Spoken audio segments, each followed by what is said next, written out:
Hi guys, so let's start with our first vocabulary word which is conundrum, जिसका मतलब होता है puzzle, enigma, riddle या बहुत ही कंफ्यूज या बहुत ही डिफिकल्ट प्रॉब्लम में होना, तो उसको बोलते हैं कॉनंड्रम। तो इसे मेमोराइज करें कौन अंदर, मतलब आपको जवाब ही नहीं मिल रहा है कौन अंदर है कौन, तो आप क्या हो, आप बहुत ही ज़्यादा मतलब डिफ़िकल्ट सिचुएशन में हो, ऐसे जिसका कोई जवाब नहीं मिल रहा है, बहुत ही कन्फ्यूजन में हो आपकी कौन है अंदर, तो ऐसे याद रखना। फिर सेकंड वर्ड इज़ डिस्पराज, जिसका मतलब होता है किसी को बिलिटल करना, किसी को मतलब छोटा दिखाना, किसी को डेनिग्रेट करना। अब इसे हम लोग मेमोराइज करेंगे इस पर राज, ठीक है। मतलब एक पर्सन है, वो कह रहा है मेरा इस पर राज, मतलब मैं इससे कुछ भी करवा सकता हूँ, उसकी कितनी भी बेइज्जती कर सकता हूँ, तो क्या कर रहा है वो उसे बिलिटल कर रहा है, ठीक है। तो डिस्पराज को आप ऐसे याद रखना। फिर थर्ड वर्ड इज़ लैंग्वेज, जिसका मतलब होता है थका होना, बहुत लेजी होना, लेथार्जिक होना, स्लगिश होना। इसे मेमोराइज करेंगे लैंग्वेज ब्लैंकेट से राइम करें ना, तो क्या होता है जब हम लोग पूरे दिन से थके होते हैं ना, तो हम लोग ब्लैंकेट में आके एकदम रेस्ट करते हैं, आराम करते हैं, तो हम लोग क्या हो जाते हैं ब्लैंकेट में पड़े पड़े बहुत स्लगिश हो जाते हैं, फिर मन नहीं करता वापस निकल के कुछ काम करने का। फिर फोर्थ वर्ड इज रैंकोरस, इसका मतलब होता है बहुत बिटर होना, बहुत एक्रेबिक, स्पाइटफुल, बहुत ही मतलब चुभने वाली जो पर्सन होते हैं ना, जो बहुत बुरे वर्ड्स यूज़ करते हैं, वो रैंकोरस वर्ड्स यूज़ करते हैं, ऐसे याद करेंगे। तो मेमोराइज करेंगे हम लोग रेंचोर दास से, जो 3 इडियट में रेंचोर दास था, जो असली वाला था। रेंचोर दास जो असली वाला था वो बहुत बिटर था, मतलब देखा था ना, वो जो बना हुआ था वो तो बहुत प्यारा, बहुत अच्छा था, लेकिन दूसरे वाला बहुत ज़्यादा उतना ही वो था, बिटर था, बहुत ही ज़्यादा लड़ता था, वैसा वाला था। फिर फिफ्थ वर्ड है हमारा पैरागॉन, जिसका मतलब होता है किसी को आप अपना आइडियल मान रहे हो, रोल मॉडल, एपिटोम, ठीक है। तो वो आपके लिए क्या होगा, पैरागॉन होगा। इसको मेमोराइज करेंगे पैराग्राफ गॉन, मतलब उसको देख के मेरे पैराग्राफ यानी मेरे वर्ड्स ही चले गए, मतलब वो होता ना कि मतलब शब्द ही नहीं आ रहे थे, वो इतना अच्छा पर्सन था, तो मतलब वो मेरा आइडियल बन जाएगा। फिर सिक्स्थ वर्ड इज प्लेकेट, जिसका मतलब होता है किसी को पैसिफाई करना, मॉलिफाई करना। कोई बहुत ज़्यादा मतलब पैनिक हो रहा है तो आप उसको मतलब कंफर्ट दे रहे हो, तो वो होता है प्लेकेट करना। जैसे मेमोराइज करेंगे पहले ईट, ठीक है, प्लेकेट पहले खाओ, पहले ईट।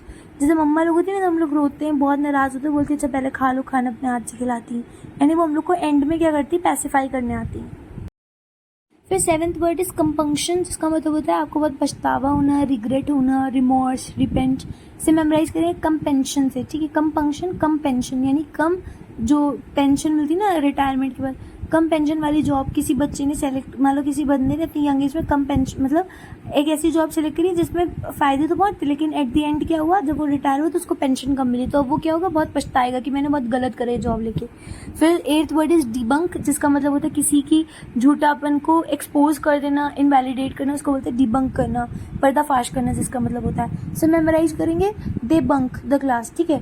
अब वो बच्चे जो क्लास बंक करे उन्हें कुछ भी नहीं पता, यानी वो जो भी बोलेंगे वो सब झूठा झूठा बोलेंगे, मतलब उल्टा सीधा पढ़ा देंगे, इसलिए वो क्या करते हैं, हमें उन लोग को डिबंक करना चाहिए, ऐसे फेक टीचर्स को, आप ऐसे याद रखना। फिर नाइन्थ वर्ड इज एल्ट्रुइज्म, जिसका मतलब होता है सेल्फलेसनेस, जेनरोसिटी, मतलब कि बहुत ज़्यादा मतलब होता नहीं है जो खुद के लिए नहीं सोचता, दूसरों के लिए बहुत सोचता है, सेल्फलेस होता है वो, तो वो उसके अंदर क्या होगा, एल्ट्रुइज्म होगा। तो हम इसे मेमोराइज करेंगे ऑल ट्रू से, मतलब जो सेल्फलेस होता है ना वो सबकी बात एक्सेप्ट करता है, बोलता है हाँ आप भी सही बोल रहे हो, आप भी सही बोल रहे हो, तो उसके लिए ऑल ट्रू, सब सच होता है। फिर टेंथ वर्ड इज कैमराडरी, इसको हम मेमोराइज करेंगे, इसका मतलब होता है दोस्तानापन, भाईचारा, फेलोशिप। इसे मेमोराइज करेंगे photo of friends in cameras और मेमोरीज इन डायरी, ठीक है।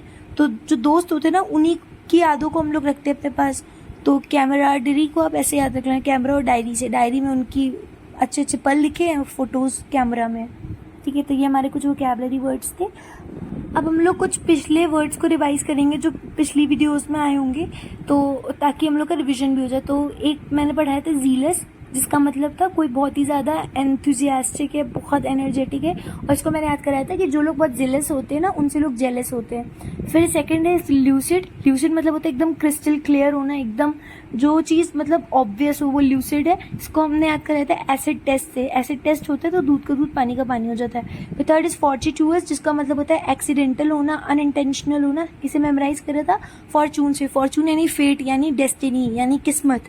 तो अब किस्मत में जो होता है वो सब कुछ क्या होता है, वो मतलब पता नहीं होता है, वो सब कुछ एक्सीडेंटल होता है जो भी होता है। फिर फोर्थ इज हैपलेस, जिसका मतलब होता है बहुत अनलकी होना और बहुत ही अनफॉर्चुनेट होना। इसको याद कराया था मैंने हेल्पलेस से, मतलब उसके पास कोई मदद करने का सहारा नहीं, कुछ भी नहीं है, वो बहुत हेल्पलेस है, यानी वो बहुत बदकिस्मत है, यानी वो बहुत अनफॉर्चुनेट है। तो ये हमारे कुछ रिविजन के वर्ड्स थे। Hope you guys like my video, और मैं आप लोग के प्यार और सपोर्ट से अपनी चैनल को मॉडिफाई करूँगी, वीडियोस को बनाने का तरीका सब कुछ चेंज करूँगी। Just keep supporting me and spreading your love towards me, and thank you for watching my video. Have a nice day, bye bye.